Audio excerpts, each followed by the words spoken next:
Hello. Thank you very much for the opportunity to speak with you today. I'm Gadi Evron. I'm the CEO and co-founder of Gnostic, and I'm also CISO in residence for AI for the Cloud Security Alliance. The title of the presentation originally was The AI Vulnerability Storm When Exploits Move at Machine Speed, but I feel that since we announced this not that long ago, even a week or two, the world had already shifted. This is already obvious. And the paper we're supposed to refer to today, my good colleague Rick Schmogel is actually going to cover in depth. So I thought, what can I do? What can I say that would be rooted in technology and strategy, as I'm doing a keynote, and at the same time help us think through the problem we're now facing with mythos and AI vulnerabilities? How do we go about this? How do we ensure that we're actually able to think about this differently as opposed to just following the same old playbook? Do I have all the answers? Absolutely not. But I hope that together we can come to some conclusions. So I renamed the presentation The AI Destroyed Cyber Defense Assumptions. Essentially, I want to go through what are our assumptions when we do cyber defense and how do these change. And I've been working on this for a while now. In security, there's often the analogy of Cassandra from ancient Greece, where she was blessed with knowing the future, but also cursed that nobody will believe her. Heather Atkins and myself came up with this AI vulnerability cataclysm post on LinkedIn quite some time ago, around August or September of last year. And our goal was to warn the world. We saw what's going on, and we are people with avoided FUD, fear, uncertainty, and doubt throughout our careers. At least early on, I used to do that quite a bit when I did to understand measurements and how security works. Heather, I think, never went with FUD. But we went further than just calling the cataclysm. We said, we are 6 months away, but hopefully longer, from the upcoming vulnerabilities cataclysm. And we just felt we have to break the Cassandra curse. We have to show people this is coming because we have to start dealing with this. Later on, we joined with Bruce Schneier to write about this at CSO Online, talking about autonomous hacking in general. And since then, we have seen that a lot of this came to be. And then many others as well talked about this.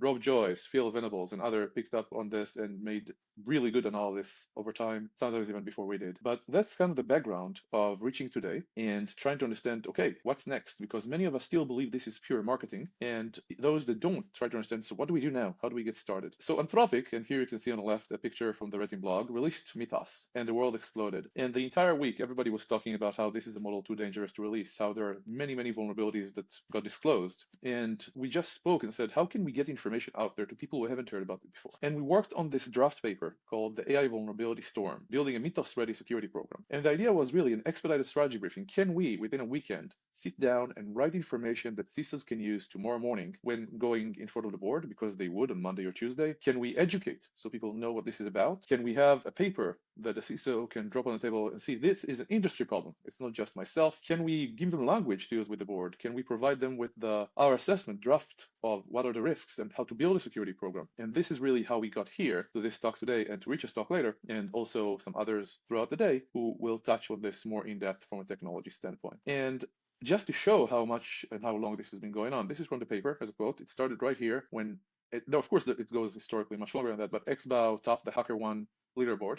Google Big Sleep reported 20 real-world 0 days. The DARPA AICC competition, which was a big milestone at around DEFCON time.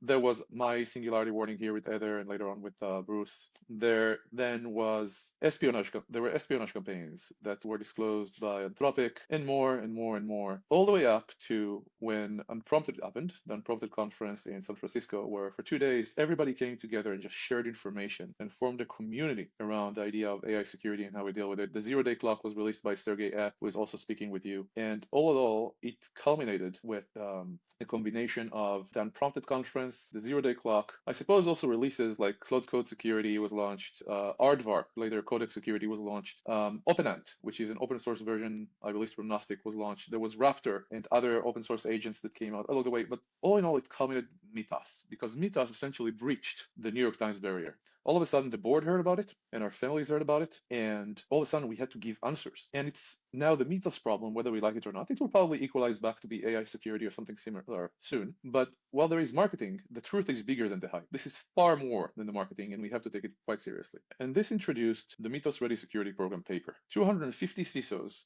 wrote this over a weekend, but more like 72 hours, nonstop. It was in collaboration with the Cloud Security Alliance, SANS, Unprompted, the OS Gen AI Security Project, and everybody just spent time to try to get that information out there. But what are these assumptions? Because a lot of these were in the paper and we removed them for brevity. What are these assumptions I'm talking about? What has changed in how we do security? What do we already know and what do I think is going to happen? So first one, I think, is pretty obvious. threat velocity and intelligence. Vulnerability discovery is everywhere now. You just need to point your agent to code and say, hey, go find me vulnerabilities. There are also tools, whether from the big labs, whether it's a lot of startups out there, OpenAnt, Raptor, but also, which is a lot of discussion around this, the disclosure to exploitation window is now nothing. If you look at the zero-day clock, we're down to hours. Then the big issue is that patches, just not to mention creating them, just take a lot of time to deploy. And lastly, the CVE system, which we learned to rely on, is slowly being defunded and is just not built for this kind of scale, no matter how good these people are. So we absolutely are dealing with something new here. But it's more than just that the window has collapsed, where we used to have days, sometimes weeks. For example, I remember I was talking to Trolls, who was CISO at Barclays and then the World Economic Forum, and he said, Gadi, it's about intelligence. This was 2019, 20, something like that. And he essentially went and said, I used to look for intelligence, say, okay, a new zero day came out. It must be weeks, 3 to 6 weeks until there is a POC on the dark web, then 3 to 6 weeks until there is a worm. Do I leave my people over the weekend to patch? And that is now gone. Vulnerabilities that used to hit us once a year, once a quarter, now happen every other day. So how do we handle that, not just from an application security perspective or a disclosure perspective, which we'll talk about, but also from an incident response perspective? Wargaming that right now needs to happen, especially as we've already seen it happening over the last few weeks, where a lot of supply chain attacks have happened, and we had to deal with these quite fast and quite a bit. And as the patches take this long, we must consider how we rely on patches in our systems to begin with. Can we rely on patches? What are systems that require it? What don't? There are alternatives out there, but bottom line, it's not just about deploy patches faster.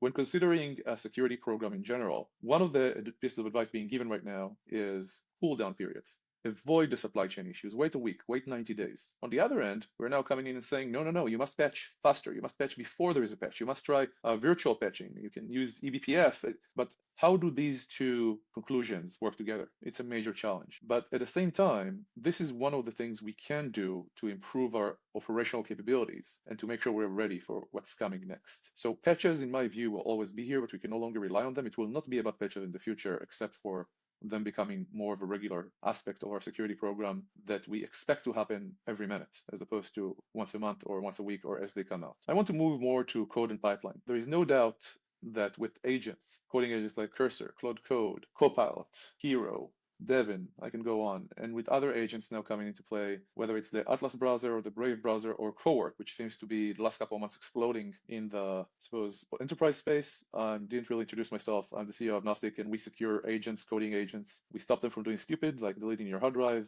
deleting your code, and we prevent them from being attacked. And when we look at this, agents are essentially pre-CI/CD. They leak secrets. They never get to the point where the CI/CD pipeline stops them. Now, could you create better CI/CD processes? Absolutely. But they can still, depending on your organization, connect to production, connect to staging. They are on your computer and have access to the file system, they have access to the corporate network, to the environment, they have access to the vault, and nobody's going to stop using them. As security people want to say, well, tough, don't do it, do your security well. But every single data breach out there that I've ever seen has always been about, let's make fun of people not doing the basics. Everybody's trying. But we do have a lot of basics debt. And as we try to close it, we're trying to put fingers into the holes as the water leaks out.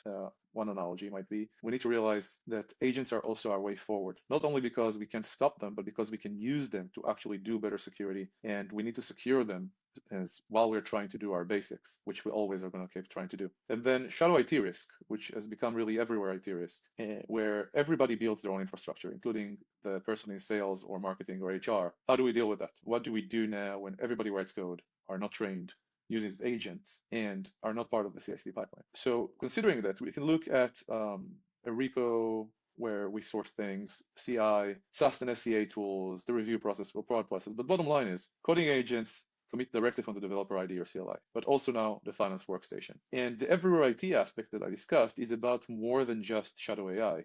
It's about fragmentation of IT. When everybody can create their own infrastructure, you no longer control IT centrally. How do we control for that? How do we get visibility into it? So for example, whether it's using Claude Code on the workstation or using something like Lovable Replit Base 44, we won't necessarily know that a new application has been created. It opened up a telnet port on the computer for some reason. We won't necessarily have the ability to look at dependencies and how they shift over time. We can see incidents, like all of a sudden the person wanted to access the system from his phone, so it bypassed the organization's SSO and can now just connect from the internet. But with all that, just understanding that we need to control IT somehow at the company. And that's challenge is definitely something that usurps our assumptions. Then we have the human and autonomous operations, where attacks are autonomous, but we are not. And we have a lot of assumptions about how humans work. So I kind of let AI choose for me, and I liked it and I kept it, but I didn't think about it too much. So we start with reconnaissance, and it can be continuous. And more than that, I foresee a time, probably right now already, we just haven't seen too much of it yet, where an attacker breaks into an organization and not just like Sergeyev's presentation from prompted within 8 minutes gets to admin or to root, but rather lives off the land in a different way, meaning finding vulnerabilities right now in your code or some vendor code, developing the exploit on the fly and continuing to the next station. If they can't just find something basic like admin or an patch system. Exploitation, right? Sub-second, malware can be targeted, can be infinite variants, automorphism. Then we have the orchestration, where there is no operator or very few operators creating a lot of attacks that are at a very high level of capability. So assumptions. Phishing will always have tells it was already pretty good, now it's going to be perfect. Seeing and hearing is proof. We already know right now, we don't see this yet on the dark web, but I see the capabilities, for example, with my friend's company at DeepDub, where they do almost completely autonomous dubbing of human voice for various online streaming services and movies.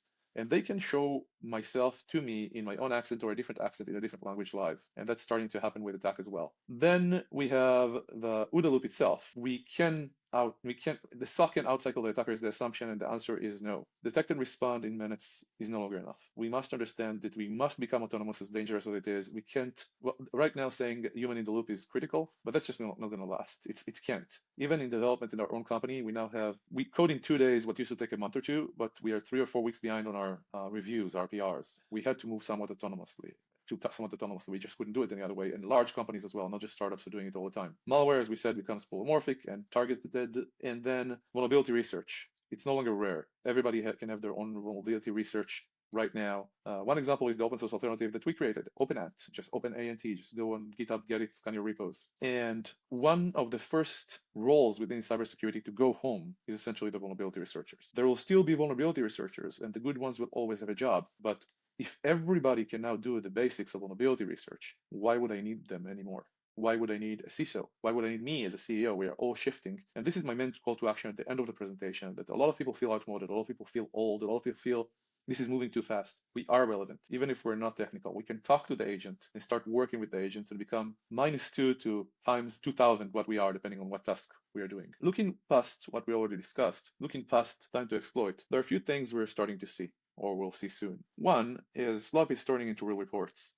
The first people to discuss this were from the Linux kernel, where they mentioned before Mythos came out, again, this predates Mythos, that they used to get 2 to 3 vulnerability reports a week, then it turned into 10, and the others were pure SLOP, hallucinated vulnerability reports. And now they still have 10 and SLOP, but the 10 are real, which moves us from vulnerabilities moving from SLOP to becoming real, also to the rate of rediscovery. Another thing they mentioned is a lot of these vulnerabilities are now starting to become rediscoveries. I have some friends who ran multiple AI LLM discovery tools vulnerabilities, one of them OpenAnt, and at some point they tried another tool and it didn't discover anything except one defense in depth vulnerability. It's not that we won't discover more in the future. It's not that new code will not be introduced. It's not that models won't get better and we'll discover more things. But we can get past this to where we find very little vulnerabilities. And at Unprompted, Heather Atkins and For Flynn actually discussed how they're planning within 2 years to get to 0 vulnerabilities at Google with CodeMender. Now, will we ever truly have 0 vulnerabilities? Of course not. But that's the goal they put down. And I believe it is completely possible to get very close to it. Then we need to also understand that we rely on open source everywhere. We don't really scan open source beyond general dependency vulnerabilities that we already know exist. It's a major gap right now. And right now, with the amount of slop and how overwhelmed they are, many maintainers don't even get to respond. I'll tell you, we submitted quite a few vulnerability reports with OpenAnt, and I hear this from a lot of other people in the industry, and you just don't get answers. It's not about 90 days to release anymore. It's about a lot longer than that. And I'm not saying that will last forever, but we can't trust maintainers, no matter how much of good people they are, or how professional they are, to be able to handle the load. And perhaps it's time for some of the larger corporates of the world using these tools in their code whether it's 70, 80, or 90% of their code, whether it's 10% of their code, to put a little bit of their profits into open source or to support open source. Then lastly, it's no longer about the vulnerability. Yes, the vulnerability is cool and it will always be here, but it's now about patching. It's about remediation. Again, patching will not last forever, so let's call it remediation. That's where it's at. What would you need to enable in your organization? How do you go about creating something like what Google is doing? I'm not saying we're all Google, but we can definitely start thinking about autonomous remediation. These words, autonomous anything in cybersecurity, scare us. Semi-autonomous, automated, I am not exactly sure, but I know that we will not have a chance to think about later. We have to start now. Even if it takes a long time to get started at the enterprise, we need to at least make the decision to get started and move on this. We can no longer just discuss, because this is not hype. It's happening. So ask yourself, what would you need for autonomous remediation? What is your test coverage to be able to know that the patch didn't break anything? Do you have well-documented practices? Do you have code flow analysis? What would you need to be able to move forward with this? Maybe DevOps, where you won't necessarily care because of resilience if a system goes down and you can revert. A lot of things to think about. And continuing the message from earlier, we will get past the hump, meaning everybody is now using these tools or starting to or should. And we will reach the other side where it's no longer that much of a threat so much as it is what we do to help defend. Now, don't get me wrong, there will be other problems.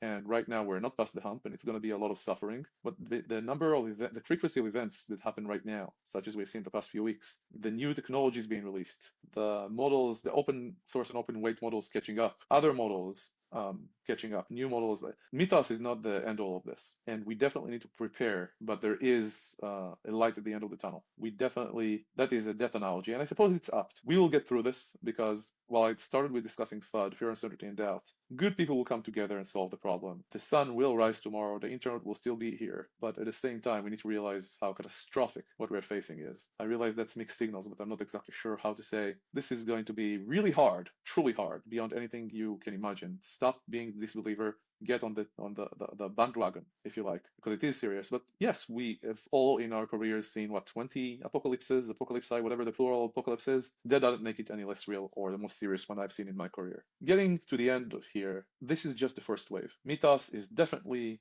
it didn't invent this wave, but it definitely brought it home for many of us. It affects our assumptions. It is hurting us right now to a high degree, but there will be more. So my question is, as we work towards solving this AI vulnerability storm, as we become quote unquote AI vulnerability storm ready, what I used to call Mythos ready, although I did not copyright that, I think it was Mike Wilkes, brilliant copywriting right there. I love buzzwords when they're actually apt. What is a minimum viable security program for the AI age? How do we use our changes with the program right now to be able to weather the next waves far, far better than we do this one? So what do we do now? And Rich will talk about this more later, but here are some things to do from the paper, which you should go read anyway. Point agents at your code. Even if you just ask it, go look at that code, find me vulnerabilities. There will be issues of slop and things that are, of course, not real. You'll start seeing reasoning such as, if AWS gets owned, then this vulnerability might be real. It's a process, but you can definitely do it on your own. You can go to Anthropic and OpenAI for cloud code security and codex security. You can use OpenAnt. You can just take an agent and point it at your code. But when it comes down to it, that's where we start, because attackers have already hit their singularity moment. We have not, and we need to use their technology. The second is use agents. Bring humans to machine speed. There is no other answer. Our AI technology or controls for defense are starting to get there, but they're not there yet. They are not mature. We're stuck at the automation phase. We didn't yet really fathom, at least at scale, in a high maturity level, how to do it differently like attackers do right now. The only way for us to do it, just like anybody else in the business wanting to remain relevant, for our teams to remain relevant 6 months from now, 2 years from now, to still have a job, honestly, is to start using these agents. Which brings me to the next part, where humans can now run in machine speed, because we are not going to see a lot of people let go from security, I believe. They are our moat for right now. They are our differentiation for right now. Who knows what will happen in a year or two. But right now, your people are your strength if they're on agents. If they're not, they will become irrelevant and you will become irrelevant. We can no longer try for an easy transformation. We must move on it now. Third, which if I was writing the paper alone, I probably would have put as number one. But of course, this is pretty critical, but not the number one most critical thing, is protect the agents. You can't really use these agents unless you know they will not destroy your computer, / allow attackers in, / introduce a whole new supply chain risk of MCP servers and skills and rules and hooks and extensions and who knows what else. The agents need to be protected. I am one of those vendors with Knostic. There are other vendors coming into the market right now. I was very, very lucky. I wouldn't say smart or strategic to pivot in time a year ago and have a product right now. But I think that within 3 to 6 months, this is going to be the reddest blue ocean, and endless vendors are going to step into this space and protect your agents. Then on the security operations side, again, prepare for the once-a-year incidents to arrive daily. It's already happening. A month ago, people said, I don't know. And whenever people say, I don't know in this space, I would claim, just look at what's possible with agents, what's possible with the technology, not what we have already seen. Then second, look to the trends of what happened in other fields or in our field elsewhere. Meaning, for example, if you've seen it in legal or in accounting or in design, or if you see the capability already in Cloud Code, not talking about outside harnesses or special scaffolding, know it's coming and prepare. Then this would have been number one, but we put it as number 5, the last critical one, because it's the only thing that's truly under the control of the CISO or the CISO organization. We might appear like we lied or we caused harm, where as a matter of fact, we communicated risk and metrics and a program where we can get better and did every month or every quarter. But now the landscape has shifted, and we must communicate that to the board, to stakeholders, to the risk committee, to IT, to finance, to everybody. Things have changed, and we must prepare now in order to deal with this. Then there are other aspects that are more considered fluff by some. I see them as critical. How do you bring in vendors, open source, new technologies? And how do you deal with the governance aspects, dealing with your risk acceptance and the tests and the engineering certification faster? How do you make it not be a month, 6 months, 2 years to bring in something new? We must move much, much faster. And I would even go as far as look at our vendors and understand one day we won't need them anymore. I'm not sure what we do. I mean, not me as Gnostic, but rather whoever it is who is listening right now, how long we will survive this market. Maybe we'll be here forever. Maybe we all need to reskill to be washing machine repair people. I don't know. But for right now, we must understand that if we work with vendors, with ourselves, as I said earlier, is we must use the agents, we must be on top of it, and we can. And number two, we need to look at our vendors and say, are they really, really, really fast, swear word, to pivot with me all the time? Because the markets pivot all the time, and they can't spend 2 years building a product. Number two, and I took these from Michael Mercado, who rephrased them wonderfully. And number two is beyond pivoting all the time, can I trust them to be there with me when everything is on fire? And number three, can I trust them? Do I have a relationship? Do I know these people? Then moving to the last piece here, and there is a lot more in the paper itself, from a risk registry to actions you can take right now in your security program. But cyber deception. Cyber deception has been tried through 4 decades. And every single time I was involved in the last wave with my last company, it failed miserably. Nobody wanted deception. But cyber deception is agnostic to tools. It's agnostic to vulnerabilities. It slows down the attackers. The agents have to check everything. It's no longer 8 minutes, it will be hours of days. I haven't actually measured. So slightly longer term, start now is probably a good idea. Cyber deception is the way to go. But the biggest move encompassing